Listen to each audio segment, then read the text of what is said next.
Ahojte. Dnes sa spolu vyberieme na miesto, ktoré síce patrí pre Slovákov medzi najfrekventovanejšie a najobľúbenejšie, ale nenavštíviť Janošikové diery by sme pokladali za hriech. Presne tak. Je to kúzelné miesto umiestnené na sever Slovenska pri obci Terchová, asi 2 hodiny cesty autom od Bratislavy, v Národnom parku Malá Fatra. Je to skutočne turisticky veľmi atraktívne miesto. Odporúčame preto vybrať sa skoro ráno, aby ste sa vyhli davom turistov a nemuseli čakať pri rebríkoch, lávkach a reťazoch. No, obec Terchová je taká razovitá obec s množstvom legien, množstvom tradícií, tvorí vstupnú bránu do Vrátnej doliny a je spojená s našim národným hrdinom Janošikom. Aj na jeho pamiatku je tu postavená v obci 7,5 metrov vysoká socha. Terchová je úplne skvelým štartovacím bodom pre turistiku, zimnú turistiku, zimné a letné športy. Môžete sa odtiaľ vybrať okrem spomínaných Janošikových dier aj na Malý alebo Veľký Rosutec, na Veľký Kriváň, ktorý je najvyšším vrcholom Malej Fatry a je vo výške 1708 metrov, poskytuje nádherný kruhový výhľad. V zime sú tu takisto nádherné zjazdovky a bežecké trasy, teda pre bežkárov. Áno. Na lyžiach bežkárov myslíme, ale behať tu môžete taktiež, ak veľmi chcete. A preto alpinisti tu chodia. No. Áno, proste strašne veľa možností. Preto odporúčame sem prísť nadlhšie, ubytovať sa tu. Odporúčame hotel Rosutec s krásnym wellnessom alebo penzión Múraň v Štefanovej, ktorý je priamo pri vstupe do Janošikových dier. Áno, no ak sa sem vyberiete na bicykli, čo taktiež odporúčame, tak je tu pripravených niekoľko cyklotras. Spomeňme si aspoň dve. Náročnejšia je asi 8,5 kilometrová trasa po zelenej značke, začína v časti Terchova Kačerovci, prechádza až do Novej Bystrice, je určená teda pre horské bicykle. No a ak sa budete chcieť povoziť aj s deťmi, tak si vyberte takú rekreačnú, menej náročnú trasu, ktorá taktiež začína v Terchovej, vedie celá po asfaltovej ceste až do Vrátnej a budete prechádzať krásnou tiesňavou a potôčikom, ktorý tečie okolo. No a čo sa týka Janošikových dier, tak tie sa nachádzajú v chránenej krajinnej oblasti Rosutec. Áno. Skladajú sa z troch ako keby častí. Sú to horné diery, nové diery a dolné diery. Pretekaním dierových potok a ten ich vlastne celé formoval. Sú tu tiesňavy a bizarné skalné útvary. Áno, a je tu 20 vodopádov, ktoré spolu tvoria vodopády dierového potoka. Vodopády dierového potoka. Áno, takže je tu zopár okruhov, ktoré môžete absolvovať. Najjednoduchší a najkratší zároveň je okruh dolnými a hornými dierami. Dolnými a novými dierami. V dolných dierach sú 2 vodopády, v horných dierach sú 4 vodopády, ktoré môžete obdivovať.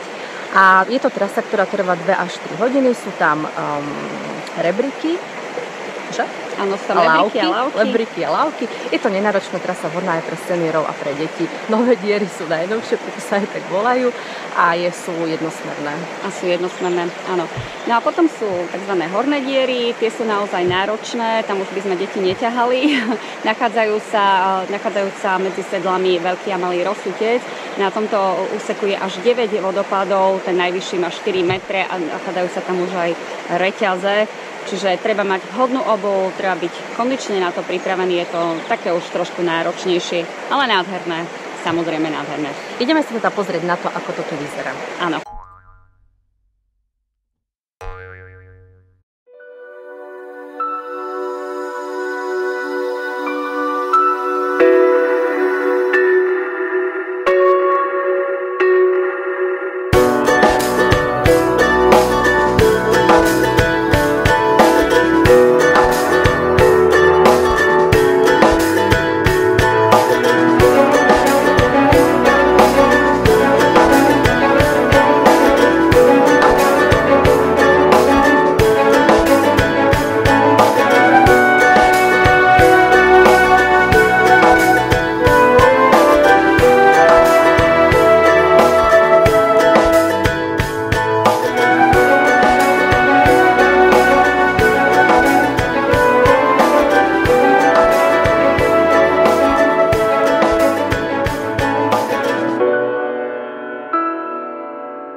Nachádzame sa v Terchovej v rodisku nášho národného hrdinu Juraja Janošika. Sporili sme sa o tohto hrdinu spolu aj s Poliakmi, ale nakoniec sme to vyhrali. Sporíme sa dodnes, si myslím. Sporíme sa možno dodnes, ale sochu máme my.